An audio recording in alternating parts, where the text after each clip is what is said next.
Premièrement, il y a d'abord l'évidence intérieure, l'oracle de la conscience, qui ne naît pas de réplique ni d'hésitation. Nous sentons le devoir parler en nous comme avec une voix. Nous croyons au devoir comme à quelque chose qui vit et palpite en nous, comme à une partie de nous-mêmes, bien plus comme ce qu'il y a en nous de meilleur. Les Écossais et les éclectiques avaient essayé, il y a peu d'années encore, de fonder une philosophie sur le sens commun, c'est-à-dire, au fond, sur le préjugé. Cette philosophie d'apparence a été énergiquement combattue par les néo-kantiens. Pourtant, tout leur système repose aussi sur un simple fait de sens commun, sur la simple croyance que l'impulsion appelée devoir est d'un autre ordre que toutes les impulsions naturelles. Ces phrases qui reviennent si fréquemment dans Cousin et ses disciples et qui nous font un peu sourire aujourd'hui, la conscience proclame, l'évidence démontre, le bon sens veut, sont-elles beaucoup moins probantes en elles-mêmes et dans leur généralité que celle-ci. Le devoir commande, la loi morale exige, etc. Cette évidence intérieure du devoir ne prouve rien.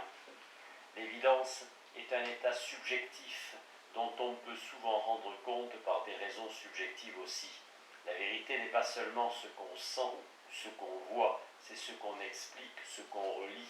La vérité est une synthèse, c'est ce qui la distingue de la sensation du fait brut. Elle est un faisceau de faits. Elle ne tire pas son évidence et sa preuve d'un simple état de conscience, mais de l'ensemble des phénomènes qui se tiennent et se soutiennent l'un l'autre. Une pierre ne fait pas une voûte, ni deux pierres, ni trois. Il les faut toutes. Il faut qu'elles s'appuient l'une sur l'autre. Même la voûte construite, arrachez-en quelques pierres et tout s'écroulera. La vérité est ainsi. Elle consiste dans une solidarité de toutes choses. Ce n'est pas assez qu'une chose soit évidente. Il faut qu'elle puisse être expliquée pour acquérir un caractère vraiment scientifique. Deuxièmement, quant au devoir de croire au devoir, c'est une pure tautologie et un cercle vicieux. On pourrait dire aussi qu'il est religieux de croire à la religion, moral de croire à la morale, etc. Soit, mais qu'entendons par devoir, par morale, par religion? Tout cela est-il vrai, c'est-à-dire tout cela correspond-il à une réalité? Voilà la question, et il faut l'examiner sous peine de tourner éternellement dans le même cercle. Quand je crois que c'est ma liberté souveraine et autonome qui me commande telle ou telle action, si c'était l'instinct héréditaire, l'habitude, l'éducation, que deviendrait alors le prétendu devoir? Ne suis-je, suivant la remarque de Darwin, qu'un chien courant qui chasse le gibier au lieu de l'arrêter? Mon devoir, auquel j'attache tant d'importance, n'en a-t-il toute proportion gardée, pas plus que n'en a le devoir du chien de rapporter ou de donner la patte? Pouvez-vous être indifférent aux analyses que la science fait de l'objet auquel s'attache votre foi? Peut-être la science a-t-elle de la peine à fonder pour son compte une éthique au sens strict du mot, mais elle peut détruire toute foi morale qui se croit certaine et absolue. Insuffisante parfois pour édifier, elle a une force dissolvante, incalculable. Les partisans de la foi morale n'auraient même pas encore prouvé leur thèse s'ils parvenaient à démontrer que leur éthique est plus complète, celle qui répond le mieux à toutes les interrogations de l'agent moral, celle qui a le moins à craindre des exceptions, des subtilités de la casuistique, celle qui peut pousser l'agent moral tête baissée dans les dévouements les plus absolus. Quand les partisans de la foi morale auraient démontré tout cela, ils n'auraient encore rien fait, pas plus que les partisans de telle ou telle religion, s'ils pouvaient démontrer que leur religion est la meilleure. Les apologistes, qui défendent un système particulier de morale ou de religion, n'ont jamais rien prouvé, car il y a toujours une question qu'ils oublient, c'est de savoir s'il y a une religion quelconque qui soit vraie, une morale quelconque qui soit vraie. Historiquement, toutefois, à quelque objet qu'elle s'applique a toujours paru obligatoire à celui qui l'a possédé. C'est que la foi marque une certaine direction habituelle de l'esprit et qu'on éprouve une résistance quand on veut brusquement changer cette direction. La foi est une habitude acquise et une sorte d'instinct intellectuel qui pèse sur nous, nous contraint et à un certain sens produit un sentiment d'obligation. Mais la foi ne peut avoir aucune action obligatoire sur celui qui ne la possède pas encore. On ne peut pas être obligé à affirmer ce que tout ensemble on ne sait pas et on ne croit pas. Le devoir de croire n'existe donc que pour ceux qui croient déjà. En d'autres termes, la foi, lorsqu'elle est donnée, donne elle-même, comme toute habitude puissante et enracinée, le sentiment d'obligation qui semble y être attaché. Mais l'obligation ne précède pas la foi, ne la commande pas, du moins rationnellement parlant. On ne peut jamais commander à la raison qu'au nom d'une science ou d'une croyance déjà formée. Croire en dehors de ce qu'on sait ne peut donc jamais avoir rien d'obligatoire. D'autre part, un simple doute suffirait pour délier d'une obligation qui ne proviendrait que de la foi. Et ce doute, une fois conscient de lui-même, créerait un devoir, celui de la conséquence avec soi-même, celui de ne pas trancher en aveugle un problème incertain, de ne pas fermer une question ouverte, de telle sorte qu'au devoir de croire au devoir qu'imagine celui qui a la foi, on peut opposer le devoir de douter du devoir qui s'impose à celui qui nie. Doute oblige, si on peut dire que foi oblige. Troisièmement, on a encore essayé de motiver la foi par la nécessité sociale, motif bien extérieur. Je crois au devoir parce que sans le devoir, la société ne saurait subsister. C'est le même argument dont se servent ceux qui vont à la messe parce qu'une religion est nécessaire au peuple et qu'il faut prêcher l'exemple. Il y a au fond de la foi aussi entendu un certain scepticisme. Tel Marie, ayant des soupçons, aime mieux ne pas les approfondir, préfère la tranquillité de l'habitude à l'angoisse possible de la vanité. Ainsi en agissons-nous parfois avec la nature. Nous aimons mieux nous laisser tromper par elle et la suivre. Nous lui demandons la paix morale avant la vérité. Mais la vérité s'ouvre toujours un chemin en nous. On peut lui appliquer ce que le Christ disait de lui-même. Je suis venu apporter la guerre dans les âmes. Ce demi-scepticisme de la foi appelle et justifie les objections d'un scepticisme plus complet et plus logique. Nécessité en général n'est pas vérité, diront les sceptiques. Une nécessité intérieure peut être une illusion nécessaire à plus forte raison, une nécessité sociale. La morale pratique peut être fondée sur un système d'erreurs utiles que la morale théorique explique et redresse.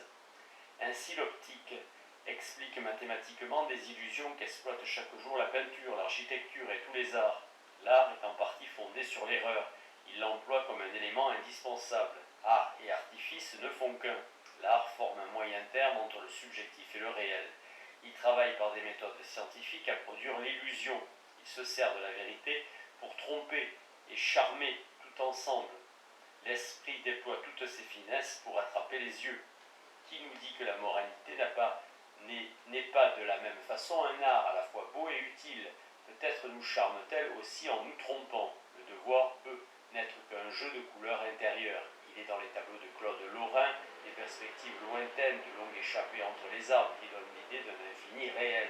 Un infini de quelques centimètres carrés. Il y a en nous-mêmes des perspectives analogues qui peuvent n'être qu'apparentes. Quant à la vie sociale, elle repose en grande partie sur l'artifice.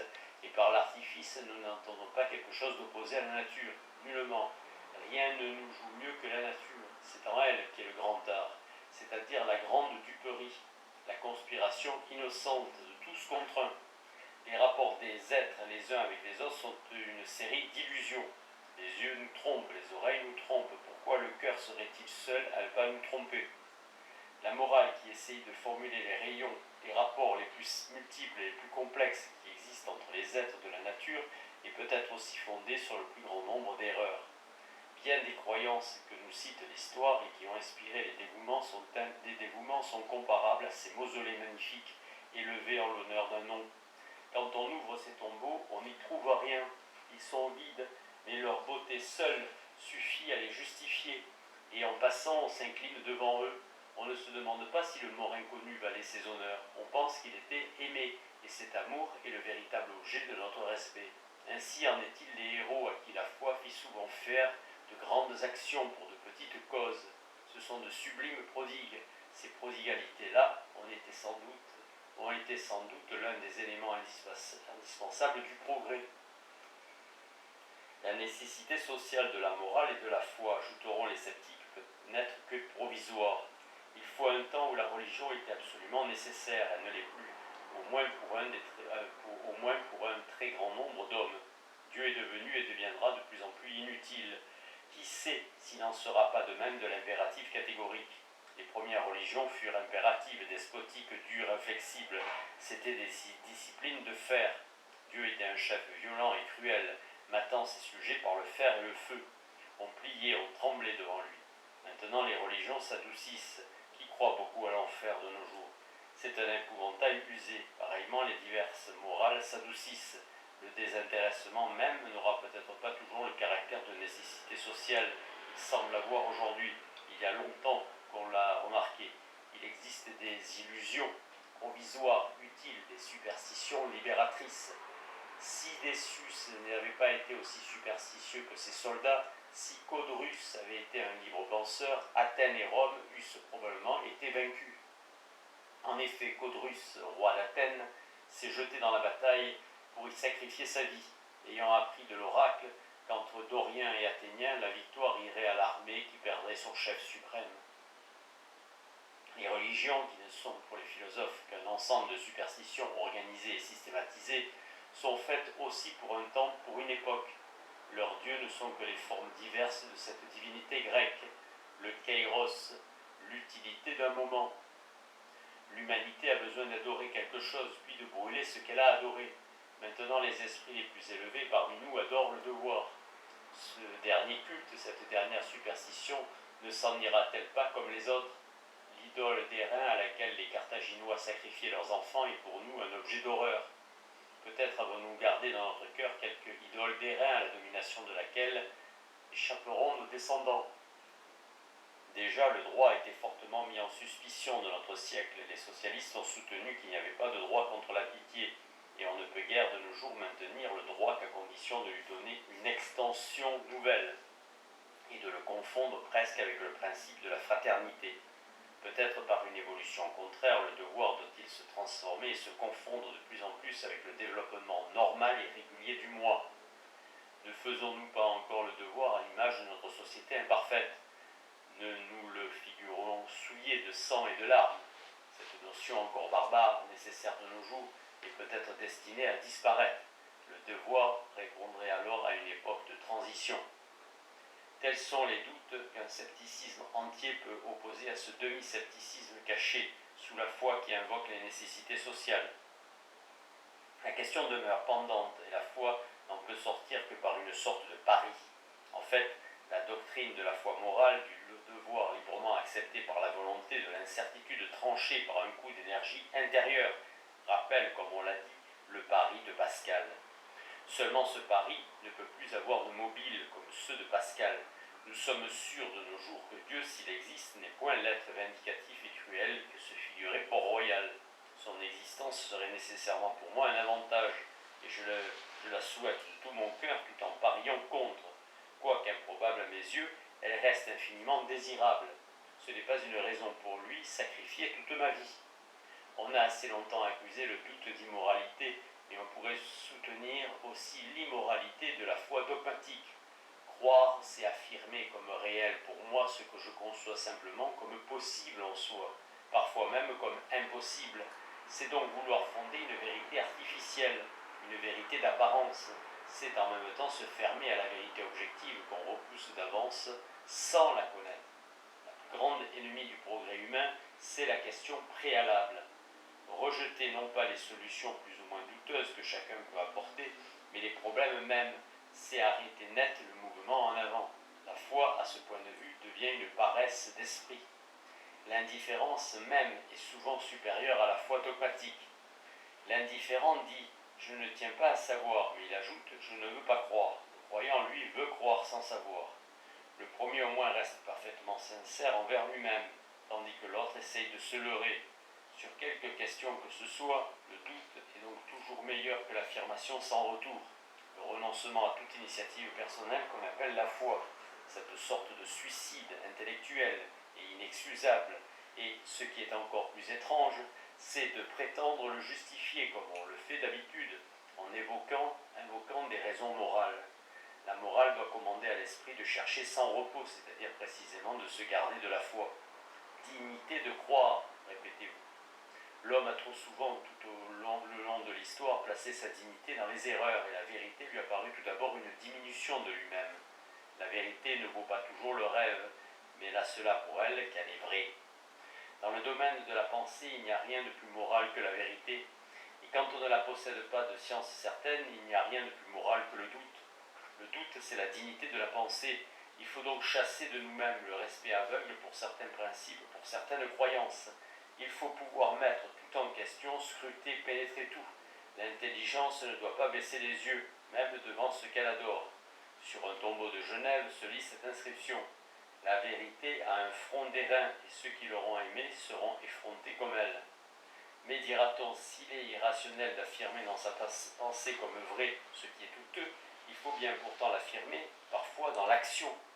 Soit, mais c'est toujours une situation provisoire et une affirmation conditionnelle. Je fais cela, en supposant que ce soit mon devoir, que j'ai même un devoir absolu. 1000 actions de ce genre ne peuvent pas établir une vérité. La foule des martyrs a fait triompher le christianisme. Un petit raisonnement peut suffire à le renverser. Comme l'humanité y gagnerait d'ailleurs si tous les dévouements étaient en vue de la science et non de la foi. Et si on mourait non pour défendre une croyance, mais pour découvrir une vérité, quelque minime qu'elle fût.